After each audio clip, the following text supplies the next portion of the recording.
We are live. We're live on the Facebook. And I'm so happy today to have Shayna Taylor Roberts because you are one of my favorite people to talk to. You're one of my favorite people to talk to. This works out so well. And I'm super excited because you are coming on the next So Fucking Funny show, which is so fucking great. I know. I'm so excited. I am so excited. I had my first show ever was on your show. What was that? Last month, a month and a half ago. It's COVID time, so I don't have a concept of time anymore. And I think I had a high off of that for a good 2 days. It was so much fun. I just loved it. Comedy is my new favorite drug. Comedy is I love comedy as a mind altering substance. Because it's one of the few safe forms of excitement right now, and one of the safe forms of social gathering. It's the only way I see my friends. No kidding. And so I think you've actually been doing comedy your whole life. You just didn't call it that. You called it therapy. I don't know. Am I right? I mean, I guess now that I think about it, I've had people tell me for as long as I can remember that I'm a really great storyteller, and I never really put storytelling and comedy together. But I think it's true. I think that's an important part of telling a good story. You gotta reel them in with a couple good laughs, and definitely never try to let truth get in the way of a really good story, So every time you tell it, the giant gets a little bigger, that sort of thing. So it makes it fun. Was storytelling in your family? I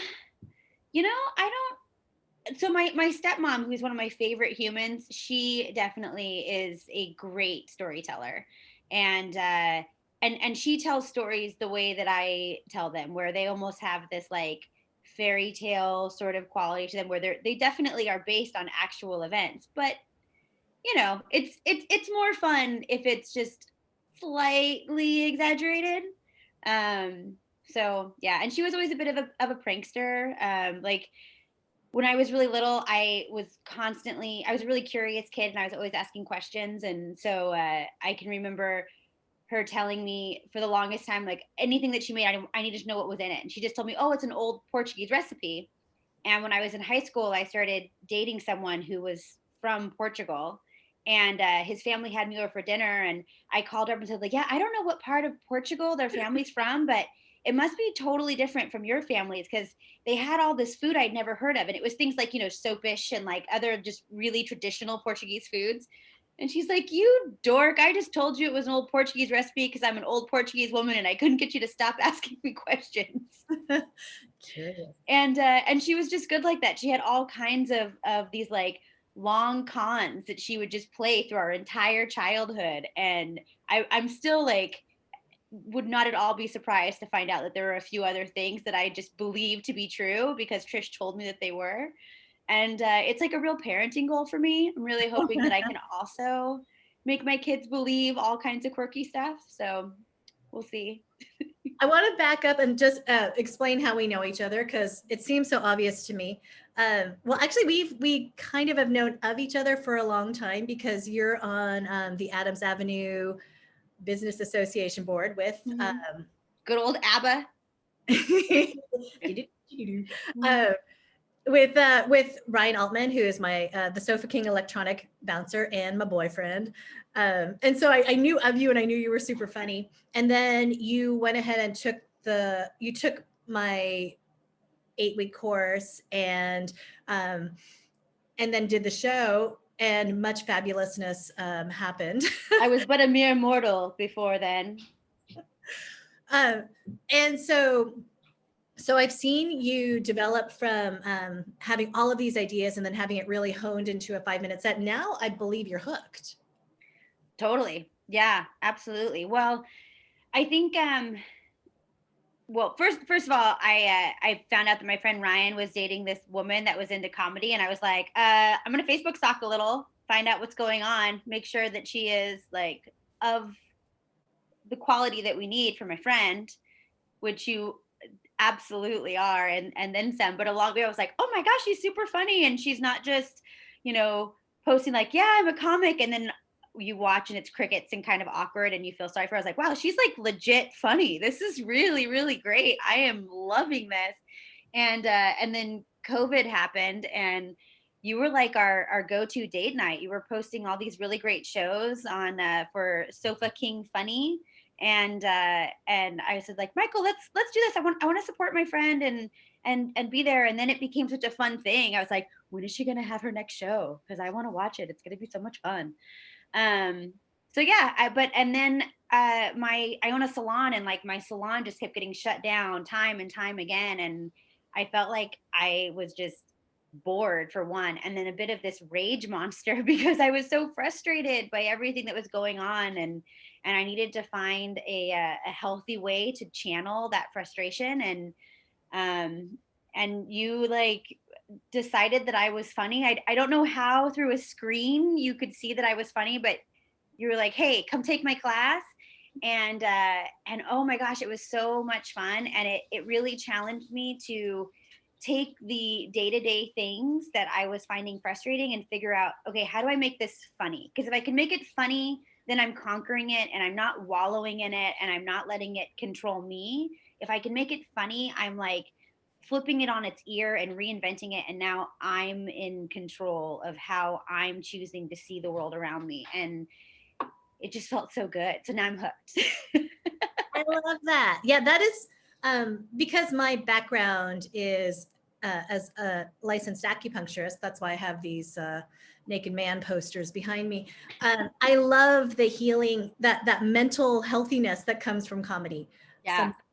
Surprisingly, that you can turn your bad days into good jokes and simultaneously kind of work on your own vulnerability and shadow self, but by poking fun of it. Mm-hmm. And that makes, I think that makes me a better partner and parent as well as comedian. The comedian is kind of a byproduct. Yeah, I absolutely parent through comedy, which has been great because, you know, moms know this. We are like really in it with our kids right now. You know, it's like home is school. I mean, it's just and kids usually give the worst version of themselves to their moms. It's like this comfort level, and I take it as a sign of like feeling really safe and comfortable here. But quarantining with kids right now who are really just, you know, they're scared just like we are. We picked them up from school in March and like most of them haven't gone back. It's been just a crazy roller coaster ride for them. And comedy has been such a great way to continue to parent, but like change the focus, you know, like over here. So you know, it's been nice. I have a couple of preteens in our house right now, and so my son suddenly knows everything, and so it's been kind of fun to say like, oh well, I mean, if you're gonna be a jerk, at least have better delivery, you know. Give him some points. So like if I'm gonna have to like suffer through this, at least entertain me. Yeah, your insult would be more effective if you added this punch. Exactly. Where's the misdirect? I saw that one coming a mile away. Come on, do better. I raised you better than this. You telegraphed the punch. That's right. Delivery was all wrong. Let's try it again. I'll leave the room. I'll come back. Tell me again. It's gonna be great. I think what's also helped me is just having comedy as kind of a little playtime away from the kids. Yeah. Like it's the time that I'm not a parent, even if we're talking about kids. Yeah. Well, and like mom guilt is such a thing, right? So I would have, before quarantining, I would have felt guilty about the time it takes to get in the car, drive to the class, spend the time in the class, come home. But now I'm with the kids all day, and I would leave the dinner table at 5:55, and at 6 o'clock I was in my bedroom on my Zoom call, and it felt totally justified that I could take these 2 hours just for myself. And it was so nice because when I came out, I felt like it also gave me something new to talk about because we're all just in the same bubble all the time. And it's like, I don't have, I have no personality anymore. Like what happened to you today? I got fatter. Like, it's just like, yeah, it's a reason to put on a bra. oh, Well, I don't know about that, but Well, actually, I wanted to talk to you about that too, because you have the House of Imago here in San Diego on Adams Avenue. And Mhm. I called you an ambassador of fabulousness because this is something that we've talked about. And I think that maybe you have the gift of seeing the fabulousness in people. And so is that part of how you do comedy? How I wanted to talk to you about, yeah, first of all, how's your business doing? Because these are tough times in San Diego for non-essential services, Yeah. and you guys got beat pretty hard. And also, so how are you doing? And what advice do you have for those of us at home who are doing our best with the semi-permanent gray coverage? Um, I'm using my Zoom lipstick. Ooh, I like it. Yeah, I'm definitely using the Zoom filter. After this is all done, I want like the whole world to just like I get Mariah Carey so hard right now.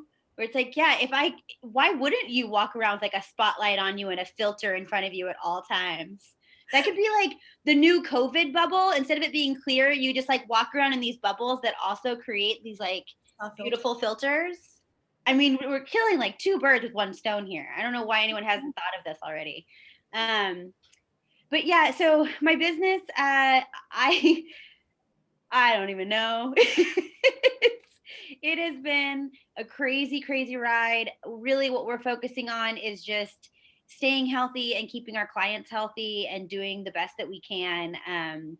I have color kits that I'm putting together that people can pick up in sort of a remote location. I drop everything off at 10 o'clock in the morning, and then they have until 7 p.m. to pick it up.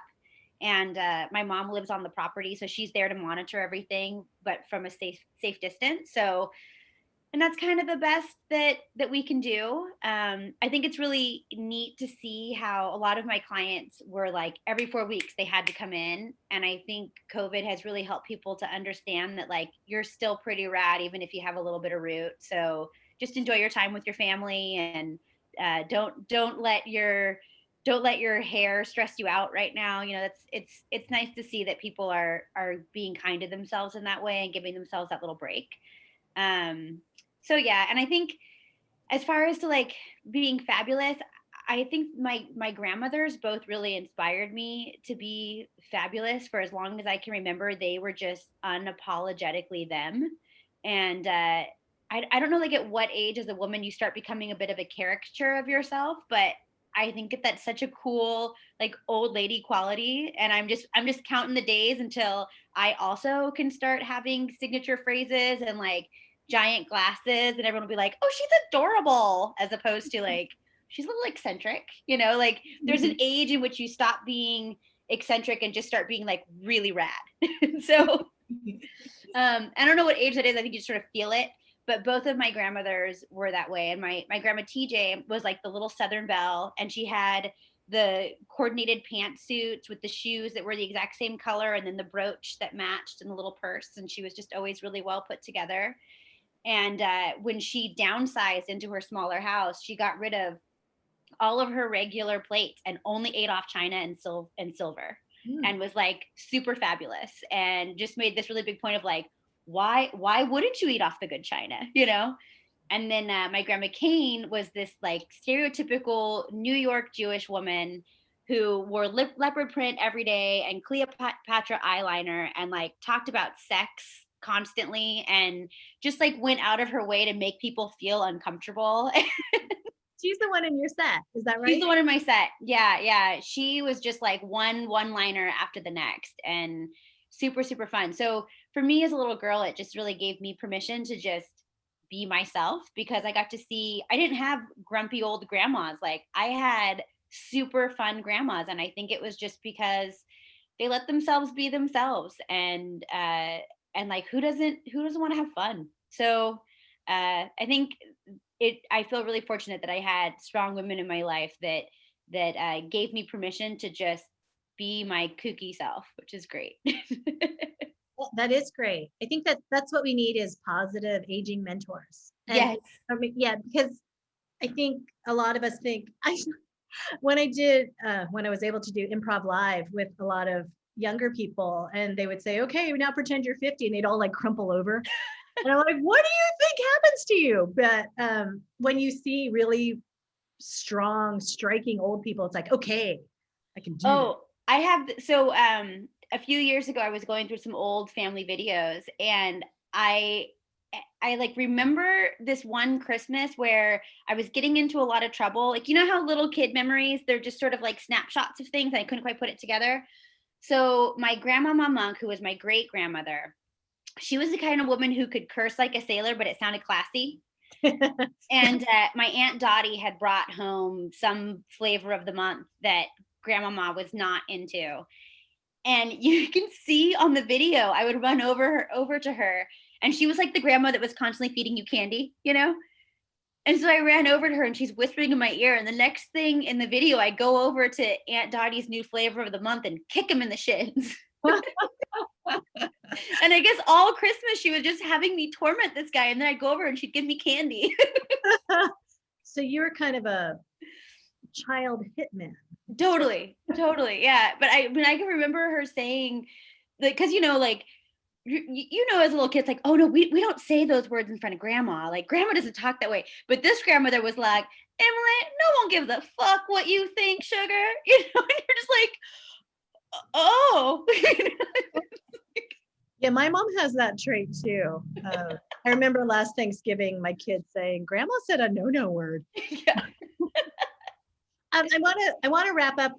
We'll wrap up with everything that's coming up. But first, I just wanted to ask you about one more thing, because it's something that we talked about as somebody who does hair, and also as a comedian. The qualities of being curious but not quite judgmental. Yes.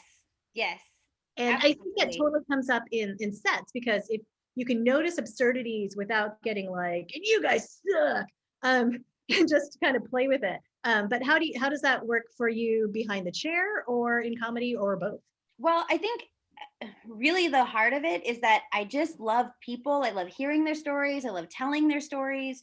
And for as long as I can remember, I've just always been really curious about people, because I really feel like people genuinely are, or generally are good, and they're all sort of seeking the same thing. And so what I find most interesting about people is that when you ask questions as opposed to just judging them, you find out that by and large we're all looking for the same thing, which is to feel validated and accepted and loved. And we have some really weird ways of going about getting that attention and like validation and love that we're looking for. So yeah. Oh, Some of actually, just a little dog. I have some friends from the AABA who are actually dropping off gingerbread cookies. I bet they're doing that right about now. Yeah, I think I'm also really curious about people. I think that's why I love teaching comedies, because whenever I meet people, I wonder, what would their 5-minute set be? Because everybody has kind of different lives, but it's also really relatable. And that's what I love about comedy. I love hearing what they're going to say that's surprising, what they're going to say that's like, oh yeah, I totally do that too. I'm going to wrap this up by saying that Shayna is going to be in the next Sofa King Funny Show, which is happening January 8th at 6 p.m. That's a Friday, 6 p.m. The tickets are on Eventbrite. Because of some security stuff that happened last time, now you need to get the tickets. There's a small charge for it, which will go towards tips to the comics, and you'll need a link to register. So get that early. I'm also doing another weekend, a little taster course. It's not a whole meal of doing a stand-up set. It's more like a little street taco. And that's going to be in January the 23rd. So if you've got some funny stories like Shayna, or you just want to play, or you just want to break from your kids, you might hit me up with a message about that. And I'm starting another group program in February if somebody wants to go the distance like Shayna. Or if anybody's just curious, message Shayna, message me, and unless you know Shayna. Because my message is going to be like, I don't know, Mrs. Jennifer, she has all the answers.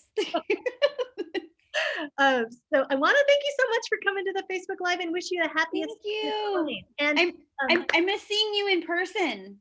This is just, it's so nice. And And your shows are so much fun. And I love that you create a safe space for comedians to come and be their silly selves. And it's so feels so good to laugh right now. I mean, it's like how much is a good belly laugh worth to you? I would easily pay $5 to have a good belly laugh right now. It's just So yeah, the online comedy is not the same, but it's also a much lower bar to get out there. You don't have to leave the house. You don't have to put on your makeup. You don't have to park. You don't have to buy the 2 drink minimum. You yeah. just register for the $5 ticket, and there you go. You don't need the babysitter. And I don't know about at your private club, but at my private club, the bartender is pretty awesome. So Our bartender, yeah, super generous. yeah, the martinis are stiff and dry, just the way I like them. I'm so looking forward to your show and to finding and to working with your new material. I'm excited. It'll be really fun. Thank you so much for chatting. It was so great to see you.